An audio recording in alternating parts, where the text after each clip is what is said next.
Hi, everybody, and welcome again to the musical Innertube. I am Don Roney. And I am John Timpane. And John, our guest today is Jay Baer. Now, Jay is an inspirational plaid suit wearing Hall of Fame marketing and customer experience keynote speaker. He's also an MC and a trusted advisor to the world's most iconic brands. He's the author of 6 best-selling books, including Utility, that's Y-O-U-Tility, Why Smart Marketing is About Help, Not Hype. And he brings 27 years of marketing and customer experience expertise. He's worked with more than 700 companies, including 36 of the Fortune 500. And this is audio, Jay. Nobody can tell. Are you wearing a plaid suit right now? I am not at present. However, I was just a moment ago. I just did a keynote presentation online this morning for the Marine Retailers Association of America, talking to all the boat dealers out there, and indeed I was wearing a plaid suit at that time. What is the origin of the plaid suit, if I may ask? You absolutely may ask. So here's the thing. In the before times that we may remember, the pre-pandemic days, I would do 60, 70 events a year and travel around the world giving keynote speeches, etc. And you give a presentation in a ballroom or a convention center with 50, 500, 1,000, 5,000 people in it. It's common that folks want to ask you a question or hopefully say, hey, that was terrific. I'd love for you to come give a presentation to my organization. Well, if everybody is dressed alike, it is very hard to find that person after the presentation, after everybody scatters for lunch or the restroom. And so really, it was just a findability exercise. I was like, all right, if I'm wearing a suit that nobody else in this conference is wearing, then the chance of them being able to find me definitely worked. But then I realized that we could put a different spin on it and really turn it into a word of mouth accelerant.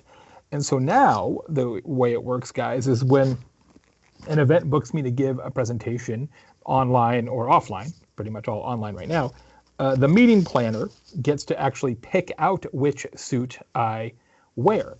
I have 14 plaid suits in a variety of sherbet type colors, and the meeting planner gets to pick out which ones. A lot of times they'll try and match their company logo or whatever, and now they're kind of part of the bit, right? So they remember it and they talk about it to one another, and it's become sort of a calling card.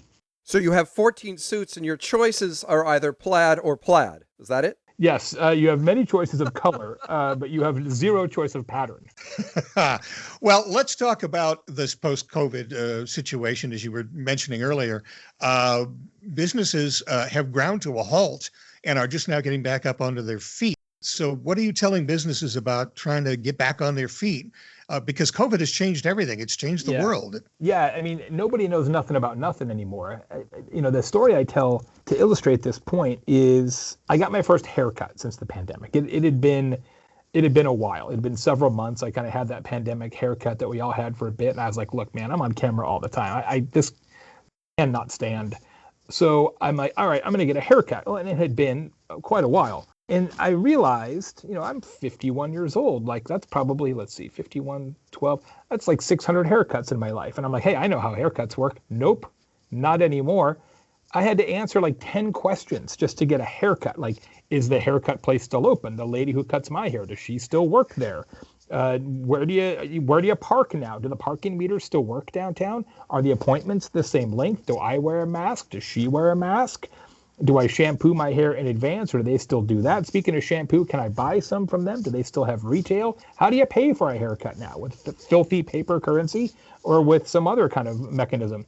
And on and on and on and on just to get a haircut. So the first thing that businesses have to do is understand that there is an enormous uncertainty gap now between what they know about their operations and what customers know about their operations. And closing down that gap with information is the first thing you absolutely have to do. Okay, so let me take you through how I ordered a pizza the other night. I went online and I went to Dominos, I think it was, and I chose the pizza I wanted and I ordered it up. And then I told them where I lived, and then I paid for the pizza with a card, and I even added a tip for the driver with my card. And then the DoorDash driver or whoever it was came to my house. I left a table on my porch outside. They put the pizza on the table, but the neat thing was they took a picture of the pizza on the table with their cell phone, sent it to my cell phone so that I would know where, where the pizza was when I went to pick it up. Now, is this how we're going to be doing business for the foreseeable future? Forever. Forever. And I love that you mentioned that one, Don, because it's an example I use sometimes as well, that, that's a situation that we probably should have embraced years ago. Like, how necessary has it been to actually have a face-to-face conversation with a pizza delivery guy? Like, we could have been dropping this off on the front porch quite a while ago. And that's one of the interesting lessons of the pandemic, I think, is that many of the things that have happened this year are things that were already going to happen. Telehealth, already going to happen. Contactless delivery, already going to happen. Massive shift towards e-commerce, already going to happen. The hollowing out of retailers and malls, already going to happen. All of this was already on the same trajectory. It's just that it got accelerated in a way that's really hard to fathom. It's been said many times this year that we managed to cram 36 months worth of digital transformation into 36 days. And I think that is largely the case. But no, I don't think we'll ever go back to many of the things that we used to do. And whether, I guess, you look at that as a positive or a negative remains to be seen. Jay, that's so fascinating what you're talking about with this uncertainty gap and the information gap. Yeah. So I'm wondering, if I'm a customer or a client or a prospective partner, or maybe even an investor or somebody who just wants to learn more about the company and what the company does, what are some ways that companies can put themselves out there and anticipate that need for information in this era of contactless business, so to speak? Yeah. What are some of the things companies can do that maybe they haven't been so good at doing so far? I mean, partially, the way I think about it is you kind of have to create the ultimate FAQ, right? The ultimate sort of frequently asked questions now.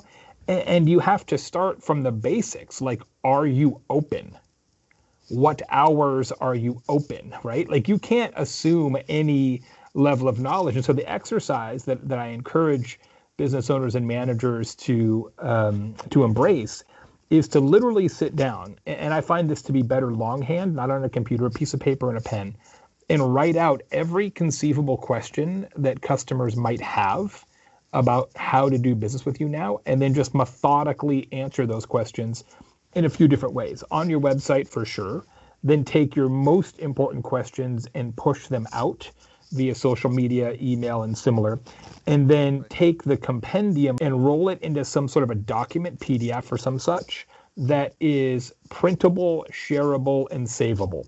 Because you don't always, especially for complicated businesses, you don't always want to rely on customers to come to your website and then sort of go spelunking through your website to ultimately find the questions. It's better if they can kind of take it with them. So those are sort of the three things, right? So all the questions on the site, most important questions, social and email, and then all the questions in some sort of portable document that they can have on their own computer, et cetera. This goes along, Jay, with this utility book that you've written, Why Smart Marketing is About Help, Not Hype. So your idea of helping a business establish itself and get a clientele is to make sure that business services the clientele, that old customer is always right sort of thing. To a degree, I don't think the customer is always right. I think people who say that have never run a business. The customer is not always right, but the customer should always be heard, which isn't necessarily the same thing. The principle of utility is to create marketing so useful that people would pay for it. Create marketing with so much inherent value that if you said to somebody, hey, would you kick in a few dollars to receive this? You would say, yeah, as a matter of fact, I would. Now, you don't actually charge for it because it is marketing and it will benefit you eventually, but it has that standard. One of the examples I use in that book, which is unfortunately now defunct, they killed it earlier this year, was a program from Hilton Hotels, one of my former clients. I didn't invent this program, I don't want to take credit for it, but I did write about it, called Hilton Suggests. And it was a separate Twitter account from the main Hilton Hotels. It was at Hilton Suggests. And people would just ask questions on Twitter about any number of things, as people do on Twitter, like, hey, what's a good sushi restaurant in Tuscaloosa? And then Hilton had hundreds of people who volunteered to do this. This wasn't a full-time job. This was just on the side. They had day jobs. They were at housekeeping or front desk or concierge or food and beverage. And then they would just set up searches on Twitter. And if they found a question they could answer, they just answered it. They'd say, hey, Don, here's the best sushi places in Tuscaloosa. Enjoy. And there was no, and make sure you come book a night at the Tuscaloosa Hilton. It was just being useful. And you say, hey, would you like to get local recommendations from hundreds of people who work in local hotels? Yeah. Would I pay $4.99 a month for that? But you don't have to. They give it away for free. And that's kind of how utility works. So Jay, to extend on our discussion of business in a COVID era, one of the foundational aspects of marketing, as I don't need to tell you, and certainly of sales, is the personal touch, the face-to-face connection, the handshake, just hanging out for a coffee, maybe having dinner, or the company convention where all sorts of marketers get together and swap stories. And now all that's gone.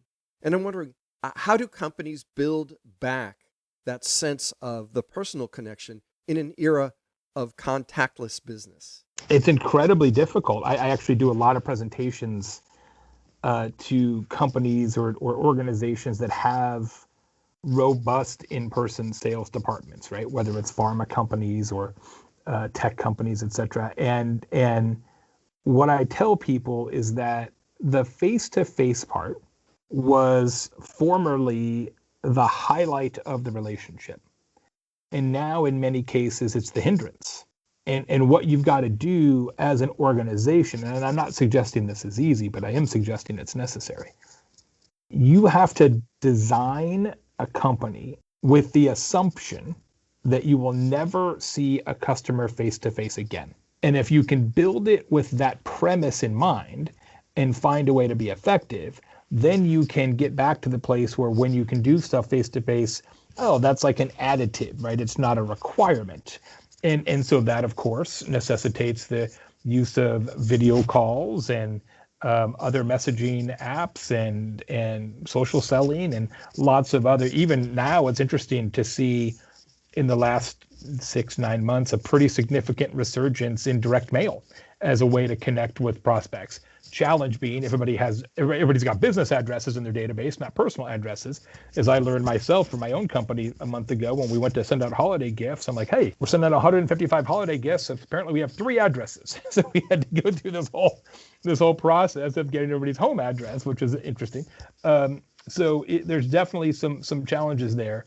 But I think that's the way you have to go about it, is say, all right, what if we don't have any conferences or trade shows or things like that until 2022? You can't just stop your business. You got to find a way. How does it affect customer loyalty? Oh, it's such a good question. In fact, I start off a lot of presentations now with that exact question because the data show something really fascinating. Approximately 60%, and the number goes up every month, but last time I looked, it was about 60% of people have made a purchase from a business that they'd never bought anything from before in their whole life since the pandemic. And about 90% of those people plan to stay with this new provider. So what this means is that in a way that would have been unthinkable a year ago, there is huge shifts in loyalty and market share. Your customers, my customers, everybody's customers, doesn't matter what industry you're in, are willing to change in a way that would have been laughable to consider. Now that is a ultimate double-edged sword. The bad news is that your customers are more willing to stray than they were pre-pandemic. The good news is that your competitors' customers are more willing to stray than they were pre-pandemic. So if you can get this right, if you can deliver the post-pandemic customer experience that people are really looking for, I firmly believe, and I mean this sincerely, that of course nobody is pro-pandemic. However, this is well and truly the single greatest opportunity you will probably ever have in your entire career to grow your business. There are going to be huge winners and huge losers on the other side of this. And one of the things that I do for a living is make sure people are on the growth side, not the going out of business side. So what's the future for brick and mortar businesses? Well, there's definitely a future for brick and mortar businesses. The difference is you have to be able to deliver something that is meaningfully different than what you can get online. So the only thing you can win on is either expertise by being so much more utility driven than Amazon will ever be, or you can win by delivering an experience inside the four walls of your store that transcends the transaction, right? That coming to the store is well beyond just I gave you money, you gave me a sweatshirt. So you've got to, do you have a DJ in the store? Do you have a margarita fountain? Do you have, you can rent a puppy? Like, I don't know. There's a lot of things you can do in retail to make a retail experience actually an experience. And that's the thing that drives me crazy. People talk about the retail experience and there is no experience.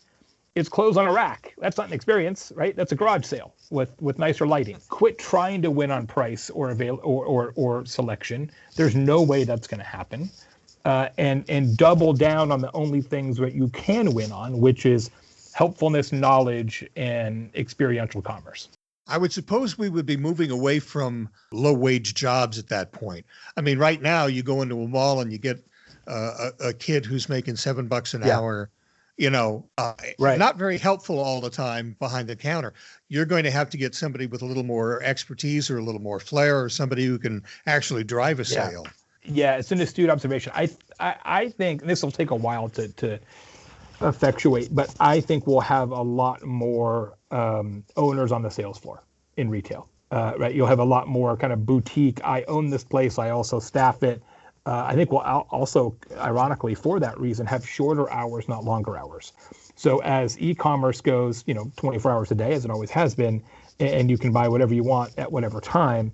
I think in the boutique retail commerce world, it'll be the opposite. It's like, look, we're open from 10 to 4 because that's as long as the owner's going to be here and nobody else knows what she knows. So that's when we're open. And if you make it an experience and you make it worth the time, you'll be easily able to succeed under those circumstances.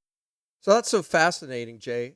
In many countries, you already see an attempt by businesses to lock into the local culture.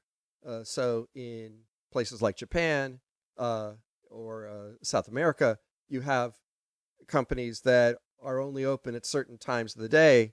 For example, when people get on and off the trains. Yeah. Well, and also you look at many places in different cultures still do a siesta, right? There's still a 2-hour gap in the early mid-afternoon, and we're just like, we're not open during that time. There are places in Japan and India that do that. I mean, why should we be open all day when there's nobody on the street? Why don't we be open at times when there's some street traffic? I remember being in France 2-3 summers ago with the family on vacation, and trying to get a prescription filled in a French drugstore, after lunch. It was like impossible. Like we're not open. I'm like, man, you guys are never open. Like it is very non-American in that regard. See you at sundown. Sundown. Yeah, and even then, right? Everybody's done at 5, right? So you open at 10. You're open from 10 to 1 and 3 to 5. Like that's pretty much the deal. And I'm like, wow, that is like a short operating window. Yeah. Well, one of the things that American businesses, especially, as you're talking about, pride themselves on is convenience. The convenience store open 24 hours and that sort of thing. Right in the name. Yeah. And so is that going to go away with this? If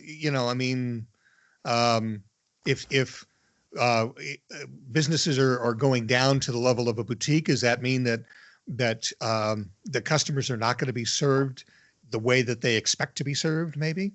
In food and beverage, in that category, in particular, it's difficult to say we're going to deliver a better experience when you go buy milk. Now, there are stores that do it, Wegmans and others. There are grocers, if you will, that really live on that premise. I would argue Trader Joe's is an organization that still succeeds experientially. Sure. Now they also have a different product mix, which helps them a lot, but it is largely an experiential differentiator. Even convenience stores have become homogenized and commoditized in most areas. In high urban density areas, when you have sort of independently owned bodegas and things like that, it's slightly different. But in most cities, your Circle K versus your 7-Eleven versus your Speedway versus your Quick Trip versus your Wawa versus your whatever are largely the same. And in fact, there's been so much consolidation in that industry, they may actually be largely the same. And I don't think that's going to change because people are there for such a short period of time that it really is all about the speed. However, you look at a business like Wawa, people spend so much time there because of their sandwiches, right? And it's a convenience store. It's a convenience store with a great sandwich place in it. And so you can still be known for something other than just price and availability if you really lean into it. I'd love to hear you talk more about this notion of companies and boutiques and even just individual stores establishing a microclimate there in the place where you go.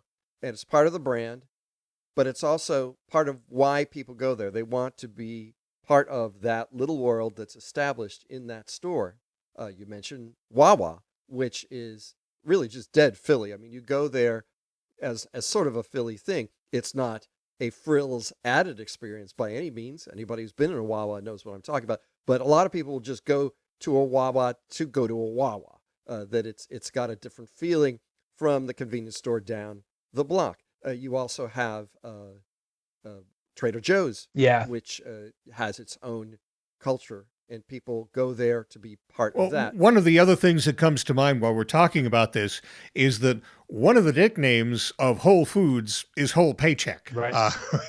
This is not necessarily a cheap thing. When people go into a Trader Joe's or a Whole Foods or a Wegmans, sometimes stuff's priced a little higher, but Jay, do you think people are willing to pay that extra price for the experience? Absolutely. Well, I don't think there's a choice. You either need a delivery experience that people are willing to pay for, or you're not going to have a store, right? I mean, because eventually this idea that, hey, you should pay more just because this store isn't nationally owned. The whole premise of shop local, like I get it and I support it and I appreciate it. But if shop local doesn't mean shop better, it is doomed to fail eventually. Okay, so I think a lot of people are thinking that by next year we'll have the vaccine out and things will return to normal, quote unquote, and we'll be able to remove our masks and go about our business just the way we did before. Do you think that's going to happen? What do you think the new normal is going to be, Jay? It's not as if there is a universal switch that can be flicked where everybody collectively says, okay, it's all good now. And so the challenge that I have is, okay, people are starting to get vaccinated. Great. There's going to be more of that in the spring, et cetera, et cetera. And at some point, things will be safer.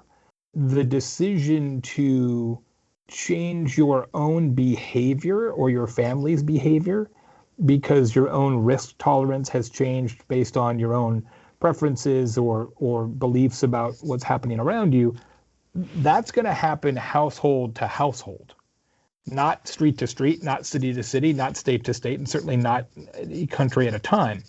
And so we're going to have a very staggered, staccato, slow recovery. And I don't think people are talking about that enough, which is why I don't think anything is meaningfully back to quote unquote normal until the end of 2021.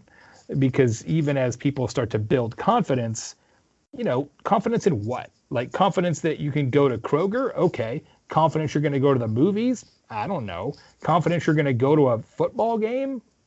A concert? Like, so there's all these sectors that will lag consumer confidence, and it's going to take, you can inject all the stimulus dollars you want, but that's just a vitamin.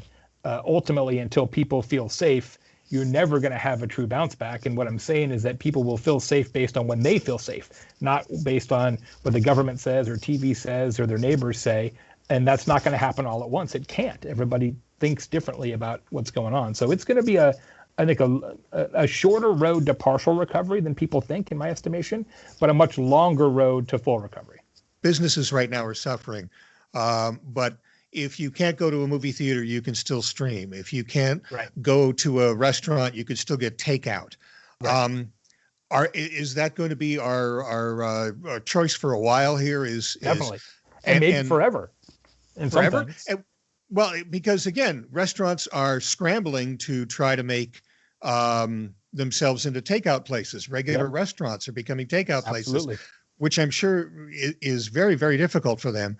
So they're going to have to look at takeout as a permanent part of their culture. Yeah, but I think it's difficult for them because they're trying to pinstrap a moving vehicle. Where I think the opportunity really lies is new restaurateurs saying, okay, we're going to build a restaurant from scratch that is only ever going to be takeout and delivery. And if you do it that way and you staff it, that way, and you don't have the space costs and utility costs and labor costs, like all of a sudden you're like, oh, we can actually build potentially a really nice business here. It's just a different business. So that's why I think it's going to get really, really interesting on the other side of this. People saying, okay, well, what if I opened a series of, nice restaurants that really focus on takeout and delivery and build the cost structure accordingly? I mean, I think there's huge opportunities there. Jay, speaking to you on this program, we're also speaking to a person who is also a business. You travel all over the United States. You consult, or you did until recently, and now online. You give advice. You consult. You have a brand. You have a look. You wear the plaid suits. I'd love to hear you talk about the showbiz aspect to your kind of business. It's a business that always existed, but I think with the rise of the Apple culture with Steve Jobs, and of course the rise of the TED Talk and that kind of style, it has really become its own quasi-entertainment niche. It's not really entertainment. It does have entertainment value, though, as you impart business information. I'd love to hear you talk a little bit about how you combine the showbiz aspect with really the hard business knowledge that you represent. Yeah, thanks. It is a great business, and I'm very, very fortunate to be to get paid to give presentations to so many interesting groups and associations around the world. It is truly a privilege and an honor to do it, and it's fun too because you learn just enough to be dangerous about a lot of industries, right? You got to customize a talk for their world, and so you do some research and talk to some people, and it's it makes me a better consultant, and certainly running a very busy consulting firm makes me a better speaker, no question about it. In fact, I probably do as much consulting, my team and I, in the real world as just about any speaker, and it certainly it serves me well because I actually do the things that I tell people to do on stage, and I think of speaking really as consulting in real time with a microphone, but I really do feel like the best way to describe it is a saying from my good friend Rory Vaden, who's a terrific speaker and author, who says a speech is just an advertisement for what's possible. And I really like that framing, right? Like, I don't care so much about the next day after I give a speech. I mean, I hope you like it. What I care about is 6 months from now, you're like, oh, I heard Jay, I made these changes, and now here we are, and we wouldn't have been there if we hadn't heard Jay. That's really what I'm trying to focus on, what I'm trying to drive. So it is a cool business. It has been disrupted 100%. I mean, it's crazy, right? So, I went from traveling 200 days a year to literally traveling 0 days a year. The highest number of days I had been home consecutively for 16 years was 22 days. That was my all-time record across 16 years, was 22 days in a row in my own bed. And now I'm at like 250 or something. I don't know. It's like some insane number. So it's definitely really, really different. I am very fortunate in that I've been very busy doing presentations online and in virtual keynotes and things along those lines. Many speakers have not made that shift as robustly, so I'm really fortunate. A lot of credit to my agent, Michelle Joyce, who kind of keeps me busy. But I don't think, just as we've been talking about, I don't think we will go back to how things were in that business either, ever. Certainly live speaking will come back. There will be conferences again.